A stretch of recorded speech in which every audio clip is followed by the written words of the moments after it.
Morning students. आज जो हम टॉपिक ले रहे हैं वो ग्लिसरॉल पर है। और ग्लिसरॉल का जो लास्ट वीडियो था उसमें आपने ग्लिसरॉल के फॉर्मेशन के जो मेथड थे या प्रिपरेशन थी वो आपने पढ़ी है। ठीक है, तो आज जो हम वीडियो में बात कर रहे हैं तो वो नेक्स्ट जो अपना टॉपिक है वो क्या है कि जो ग्लिसरॉल है या ग्लिसरीन है, ठीक है, इसका क्या है कि अपन फिजिकल और केमिकल प्रॉपर्टीज पर बात करेंगे। तो फर्स्टली मैं आपको फिजिकल प्रॉपर्टीज पर बात कर रहा हूँ। तो फिजिकल प्रॉपर्टी में क्या है कि ग्लिसरॉल, आप ग्लिसरीन को आप नॉर्मली जानते ही हैं, ठीक है, बहुत सारे यूजेज हैं इसके। तो ये क्या होता है कि कलरलेस होता है, रंगीन होता है और कैसा होता है, मीठा गाढ़ा व क्या होता है, मीठा गाढ़ा क्या होता है, लिक्विड होता है। इसका जो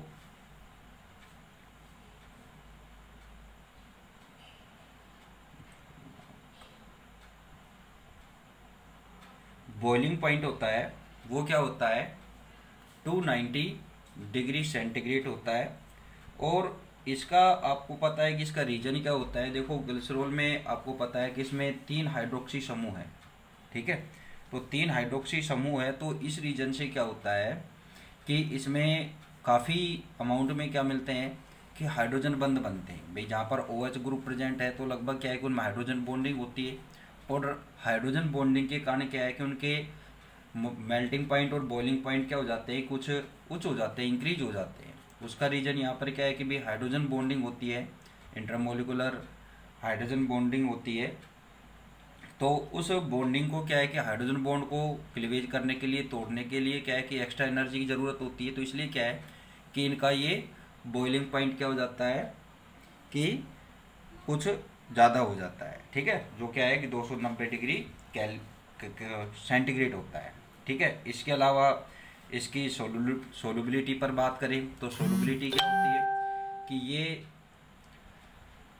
लगभग क्या होता है कि जल और अल्कोहल, वाटर और अल्कोहल में तो क्या है सोलूबल है, लेकिन क्या है कि जो ऑर्गेनिक सोलवेंट है, ठीक है, कार्बनिक जो विलायक है उनमें क्या होता है, इनसोलूबल होता है, ठीक है।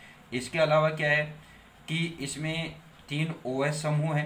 तो 3 OH समूह है तो उस रीजन से क्या है कि इसमें तीनों समूह में क्या है कि प्राइमरी और सेकेंडरी में डिवाइड करते हैं, जिस पर क्या है कि भाई अल्फा और बीटा से, ठीक है।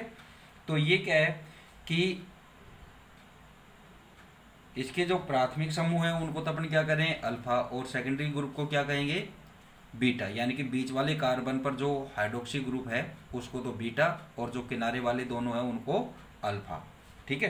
तो ये क्या है कि इसके कुछ फिजिकल प्रॉपर्टीज थी, फिजिकल कैरेक्टरिस्टिक्स थे। अब आज जो अपन बात कर रहे हैं इस वीडियो में मेन, वो अपन का किस पर बात होगी, इसकी केमिकल प्रॉपर्टीज पर। तो केमिकल प्रॉपर्टीज में अपन बात करें तो इसके कुछ अपने मेन जो केमिकल रिएक्शंस हैं उन पर डिस्कस करेंगे। तो जो फर्स्ट रिएक्शन आती है वो रिएक्शन आती है रिएक्शन विद सोडियम।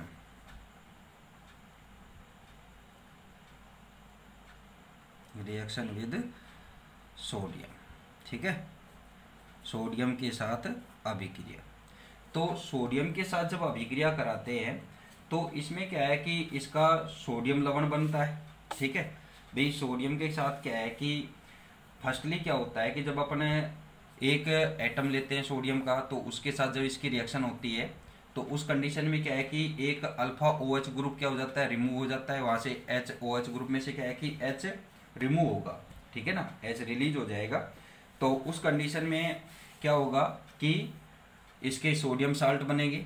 और अगर क्या है कि अभिक्रिया को आगे बढ़ाया जाता है, ठीक है, यानी कि सोडियम की प्रेजेंस में ही इसको और आगे बढ़ाए कि हीट करते हैं, तो उस कंडीशन में क्या है कि दोनों अल्फा OH ग्रुप से क्या है कि हाइड्रोजन H+ जो है वो क्या होगा, रिलीज होगा, क्या बन जाएगा, डाई सोडियम साल्ट का फॉर्मेशन होगा, ठीक है। क्या होता है कि जब ग्लिसरॉल की अभिक्रिया सोडियम के साथ कराई जाती है तो क्या बनते हैं, मोनो व डाई सोडियम साल्ट बनते हैं।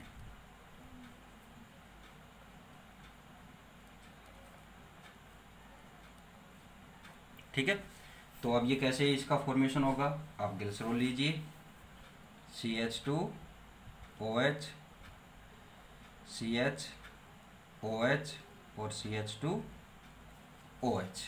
ठीक है, तो ये क्या हो गया, ग्लिसरॉल है, इसकी सोडियम के साथ अपने रिएक्शन कराएंगे तो फर्स्टली क्या होगा कि एक अल्फा, कोई सा भी इसमें से, दोनों ये अल्फा ग्रुप हैं, ठीक है, और ये बीच वाला क्या होता है, बीटा। तो अल्फा वाले से क्या होगा कि हाइड्रोजन यानी कि H+ क्या होगा, रिमूव होगा, और क्या बनेगा, सोडियम का मोनोसाल्ट बन जाएगा। ठीक है, मोनोसोडियम साल्ट बन जाएगा, CH2ONa CHOH CH2OH। ठीक है, ये मोनोसोडियम साल्ट हो गया।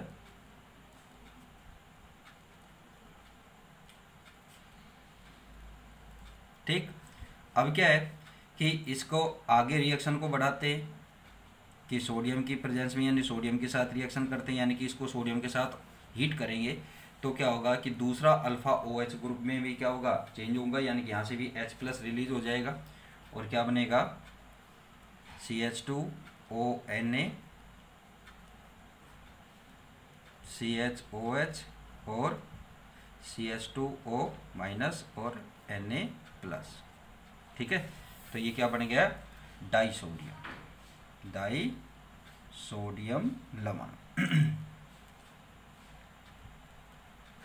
ठीक है, तो इस तरह से क्या है कि जब इनकी अभिक्रिया किसके साथ कराएंगे, सोडियम के साथ कराएंगे तो क्या बनेंगे, सोडियम के क्या बनेंगे, मोनोसोडियम लवण या डाइसोडियम साल्ट बनते हैं। नेक्स्ट अपने जो रिएक्शन लेते हैं वो क्या है कि reaction with hydrogen halide and phosphorus halides.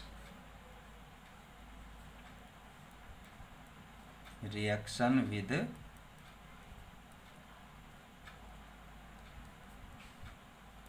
Hydrogen halide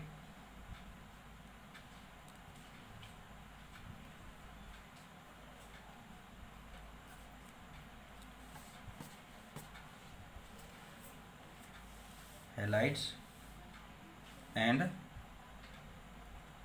phosphorus halide.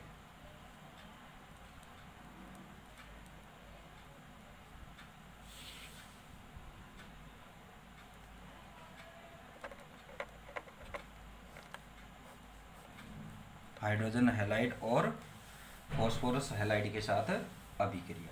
तो इसमें क्या होता है कि भाई जो अपने अभिक्रिया करा रहे हैं यहाँ पर, तो इसमें देखो फॉस्फोरस और हाइड्रोजन हैलाइड दोनों के अलग अलग बताएंगे। तो पहले अपन हाइड्रोजन हैलाइड पर बात करते हैं। हाइड्रोजन हैलाइड यानी कि मेनली क्या है, HCl। ठीक है, HCl है, HBr है, ठीक है, HI है।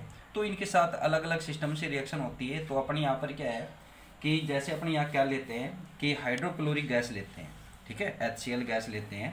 तो HCl गैस के साथ क्या है कि लगभग 110 degree centigrade 110 degree centigrade temperature पर जब रिएक्शन होती है तो क्या है कि इसमें अल्फा व बीटा ग्लिसरॉल के क्या बनते हैं, मोनोक्लोराइड्स बनते हैं।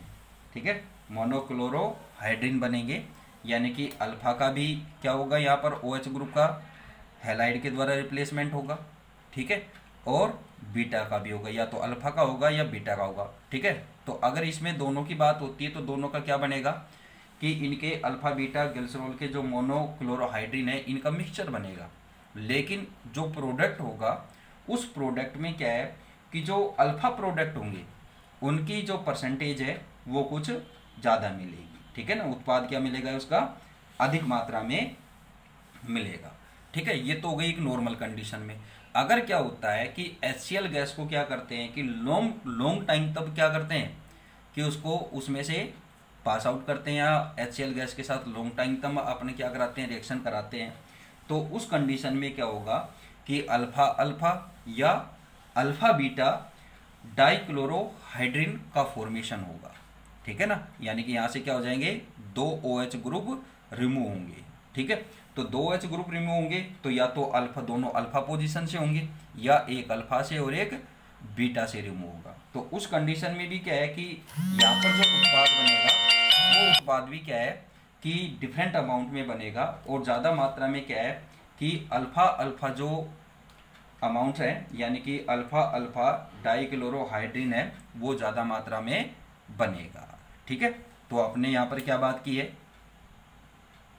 कि पहले अपन यहाँ पर HCl के साथ रिएक्शन करा रहे हैं कि क्या होता है कि जब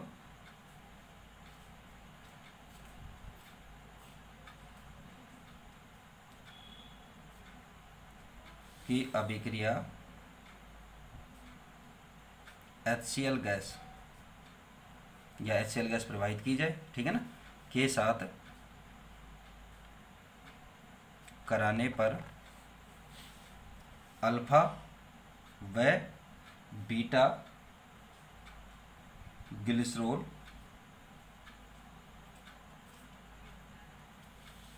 ये क्या बनते हैं, मोनो क्लोरोहाइड्रिन।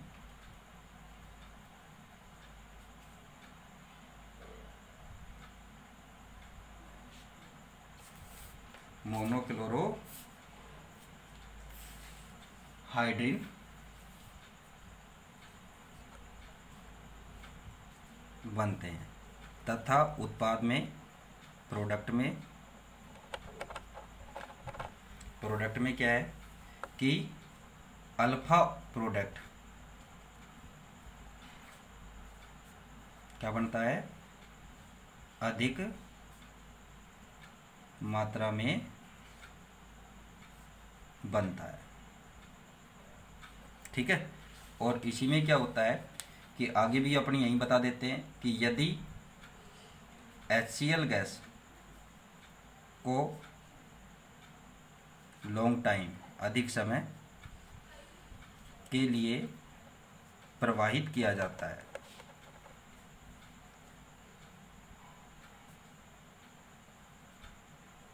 तो क्या बनेगा, अल्फा अल्फा तथा अल्फा बीटा डाइक्लोरोहाइड्रिन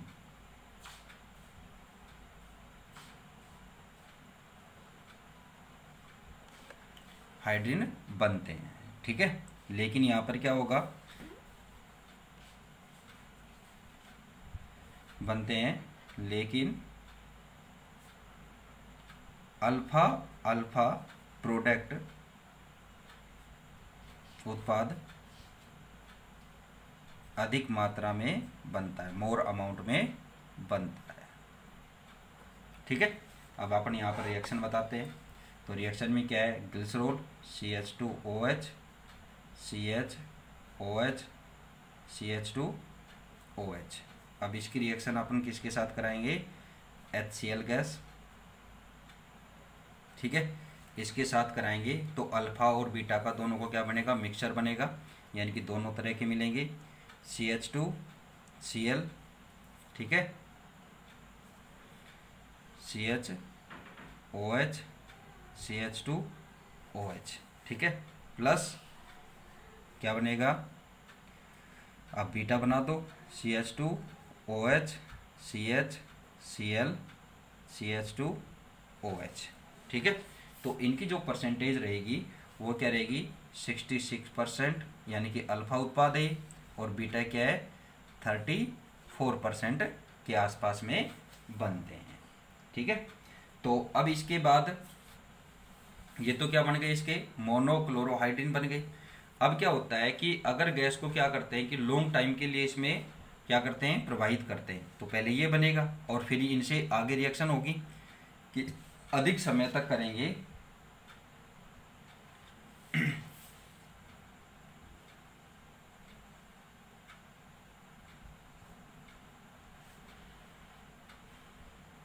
HCl, यहाँ 2 मॉलिक्यूल लेने होंगे अपने को, क्योंकि 2 क्या होंगे कि Cl यहाँ पर ऐड होंगे।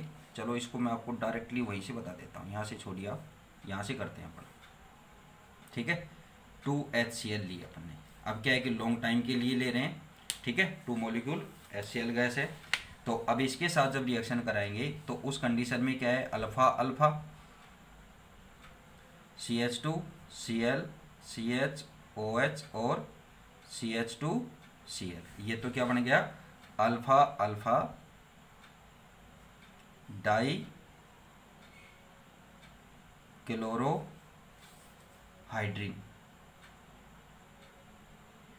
इसमें ये क्या था, अल्फा मोनो, सॉरी या तो अल्फा बोल दें या क्या बोल दें, इसमें मोनोक्लोरोहाइड्रिन। ये दोनों क्या है, मोनोक्लोरोहाइड्रिन है, लेकिन ये अल्फा है और ये बीटा है, ठीक है। प्लस अब क्या बनेगा, अल्फा बीटा बनेगा दूसरा, तो CH2 Cl CH Cl और CH2 OH, ठीक है। तो ये कौन सा हो गया, alpha beta die क्लोरोहाइड्रिन,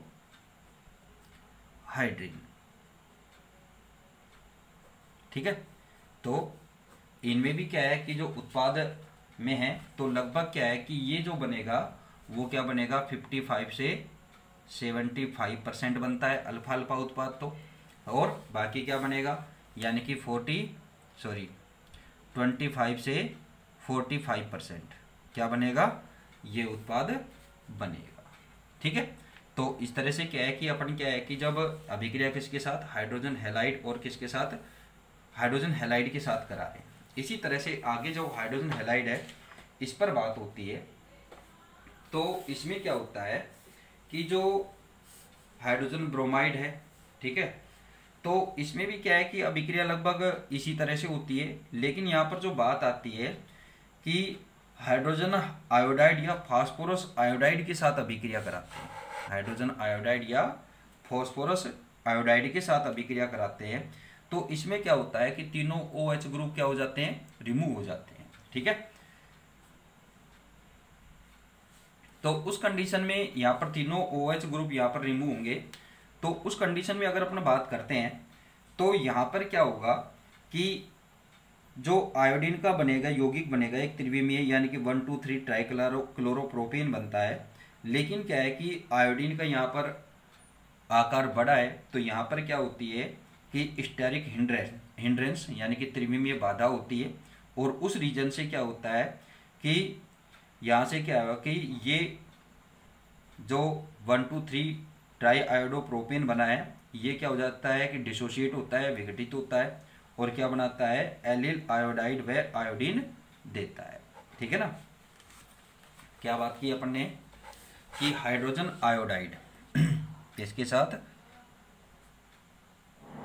hydrogen iodide या फॉस्फोरस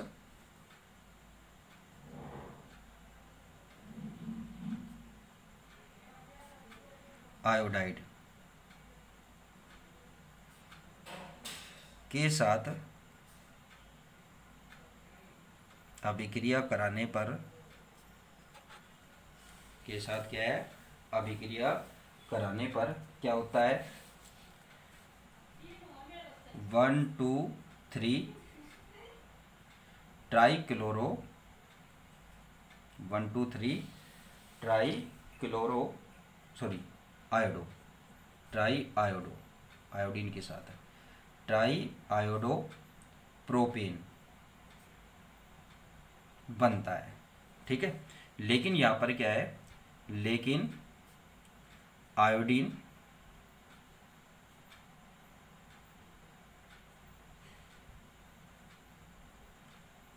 का आकार, साइज, आकार बड़ा होने के कारण क्या आती है कि त्रिविमीय बाधा, स्टेरिक हिंड्रेंस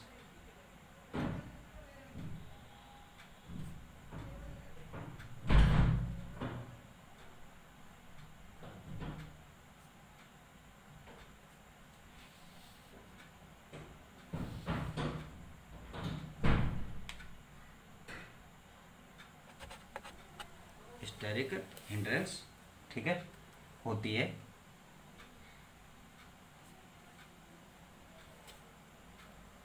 अतः क्या होता है, क्या होगा कि 1 2 3 ट्राई आयोडो प्रोपेन क्या हो जाती है, विघटित, डिसोशिएट हो कर क्या देती है, एलिल आयोडाइड।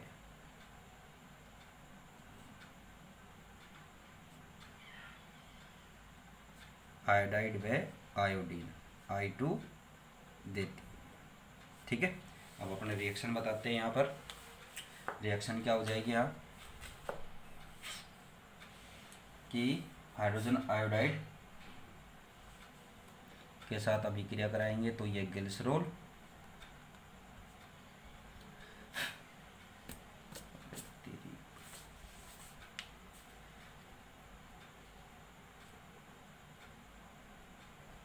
ठीक है। इसकी अभिक्रिया किसके साथ करा रहे हैं, HI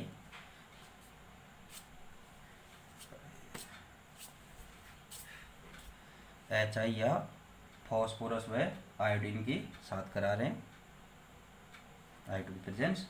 तो क्या होगा कि यहाँ से 1 2 3 आयोडीन बन जाएगा, try iodine, CH2I CHI CH2I, ठीक है। लेकिन यहाँ पर अपन ने क्या बताया कि त्रिविमी बाधा है, और वो किस रीजन से है कि आयोडीन के आकार के रीजन से है। तो उस रीजन से यहाँ पर क्या होगा कि ये डिसोशिएट होगा और यहाँ से क्या हो जाएगा, I2 रिमूव होगा, ठीक है ना। तो ये डिसोशिएट होगा तो क्या हो जाएगा, एलिल आयोडाइड बनेगा,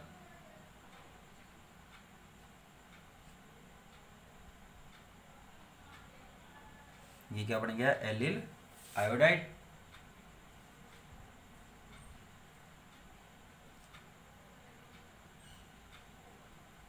और प्लस I2, ठीक है। तो ये इसके साथ अभिक्रिया है। अब आगे जो बात होती है कि यदि क्या करते हैं कि आयोडीन को अधिक मात्रा में लेते हैं, क्या लेते हैं, आयोडीन को अधिक मात्रा में लेते हैं, तो उस कंडीशन में क्या है कि मोर अमाउंट में लेते हैं तो अभिक्रिया आगे चलती है और अंतिम उत्पाद में क्या बनता है, आइसो, सारा यही होगा भाई आज, अंतिम उत्पाद के रूप में क्या बनता है, आइसोप्रोपिल आयोडाइड का फॉर्मेशन होता है।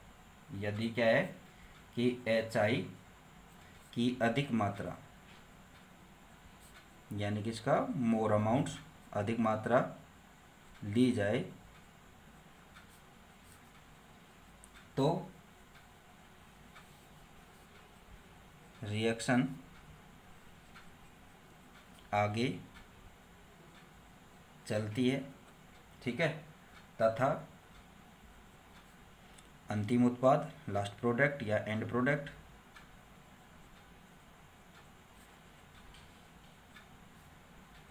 अंतिम उत्पाद के रूप में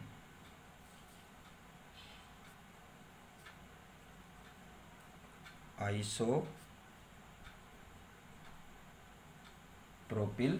आयोडाइड,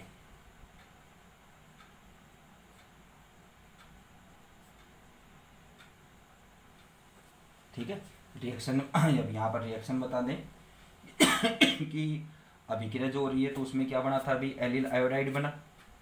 तो अब आगे एलिल आयोडाइड से आगे रिएक्शन होगी, तो आगे रिएक्शन होगी तो CH2 डबल बॉन्ड CH2I, ये क्या हो गया, एलिल आयोडाइड हो गया, ठीक है। अब इस एलिल आयोडाइड की अभिक्रिया क्या होती है कि हाइड्रोजन आयोडाइड के साथ आगे कंटिन्यूस करते हैं, तो उस कंडीशन में क्या बनेगा कि इनका एडिशन होगा और क्या बन जाएगा, CH3 CH2I, ठीक है। अब क्या होगा इसमें से कि आकार बड़ा होगा तो वो स्टेरिक हिंड्रेंस, तो -I2, आयोडीन बाहर होगी और क्या बन जाएगा, प्रोपीन।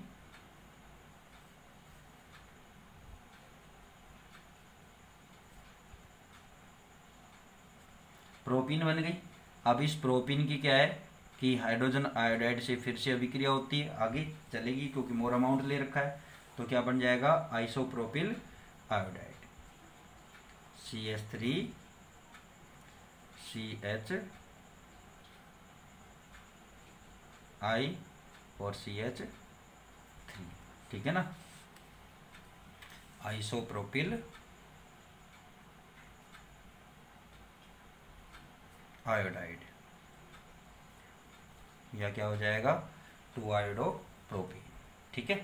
तो इसके अलावा क्या है कि एक रिएक्शन और है आपको, वो रिएक्शन क्या है कि यदि क्या होता है, फॉस्फोरस पेंटाक्लोराइड, ये तो अपने किसके साथ बात की है, हाइड्रोजन हैलाइड के साथ।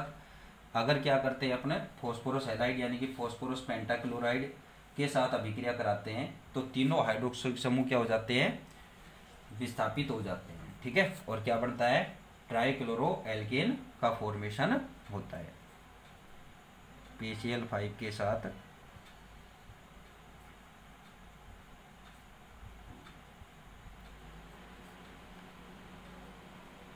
जाती है तो तीनों OH ग्रुप